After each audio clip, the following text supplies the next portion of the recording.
गंगा ठहर गई है। जैसे कोरोना कर्फ्यू में हम में से बहुत लोगों का जीवन ठहर गया है। वाराणसी के इन घाटों पर गंगा का ये ठहराव साफ दिख रहा है। काई के रूप में गंगा में यह हरापन घाटों पर सालों से नाविक का काम करने वालों ने भी नहीं देखा है। वे हैरान हैं कि इस बदलाव से उनके जीवन पर भी संकट आ सकता है। हम अपने लाइफ में पहली बार ये देख रहे हैं काई गंगा जी में उतर आ रहा है। आज करीब 2-3 महीने से काई आ रहा है। ख़त्म तो होना है। जब इसी तरह सरकार चलेंगी तो गंगा जी ख़त्म हो जाएंगी, हम लोग सूखा पड़ जाएगा, हम लोग भूखे मर जाएंगे। ना नाव डोंगी चलेगा ना कुछ चलेगा, तो हम क्या करेंगे। काशी की यह गंगा ही है जो लोगों को देश ही नहीं पूरी दुनिया से खींच लाती है। अपनी पवित्रता और अपनी ऐतिहासिकता को समेटे ये गंगा, ये तट जैसे कर्फ्यू के समाप्त होने का इंतजार कर रहा है।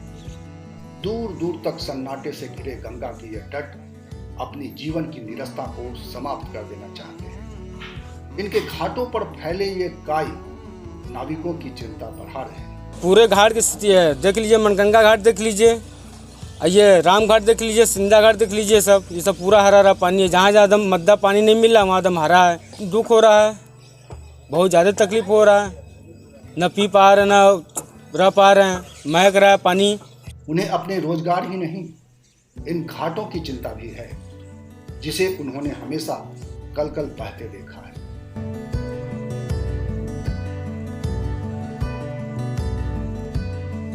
वैज्ञानिकों का कहना है कि लगातार बहने वाली गंगा में इस तरह की काई संभव ही नहीं। उनका कहना है कि गंगा में आसपास से बहकर काफी मात्रा में शैवाल के आ जाने से यह हालत पैदा हुई है।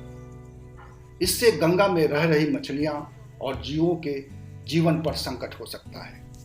यदि ये बहुत दिनों तक इसी रूप में पड़ी रहे तो उससे सबसे बड़ा नुकसान ये होने वाला है कि न्यूरोटॉक्सिन माइक्रोस्टीन जो है ये रिलीज करता है और उससे मछलियों के या अन्य जल जीवों के मरने का खतरा भी है।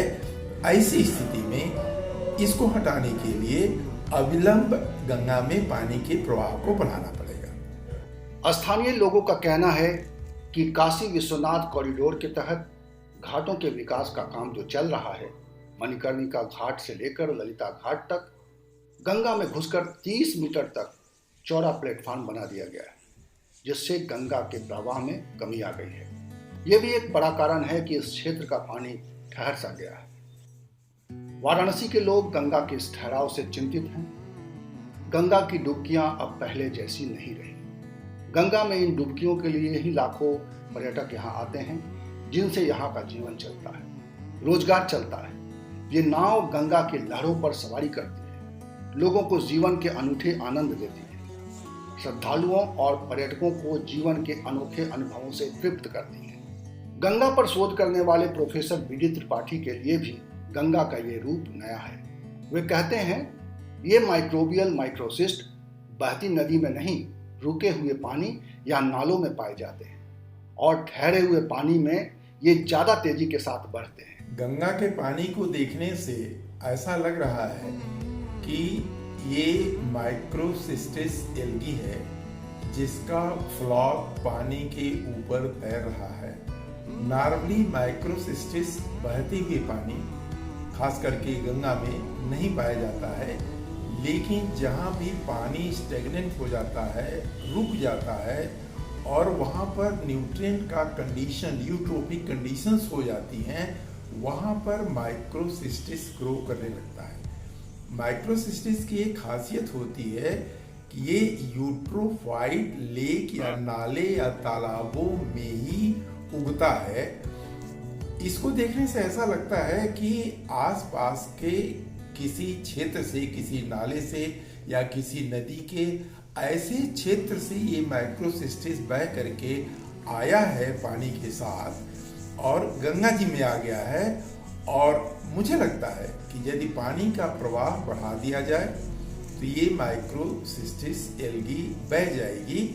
बहरहाल वाराणसी के लोगों के लिए यह चिंता नई है, गंगा का ये रूप नया है, लेकिन उम्मीद है कि देश के प्रधानमंत्री के इस संसदीय क्षेत्र की इस समस्या की ओर जल्द ही प्रशासन का ध्यान जाएगा। ताकि गंगा में रहने वाली मछलियों और जीवों की रक्षा हो सके। उसके घाटों पर नाव चलाकर जीवन बसर करने वालों की जिंदगी पटरी पर आ सके, वाराणसी की रौनक वापस आ सके और जिस निर्मल गंगा का आकर्षण लाखों लोगों को वाराणसी के तट पर खींच लाता है, उसकी खूबसूरती, उसकी संजीदगी वापस आ सके। वाराणसी से द इंडियन पोस्ट के लिए MM शर्मा की रिपोर्ट।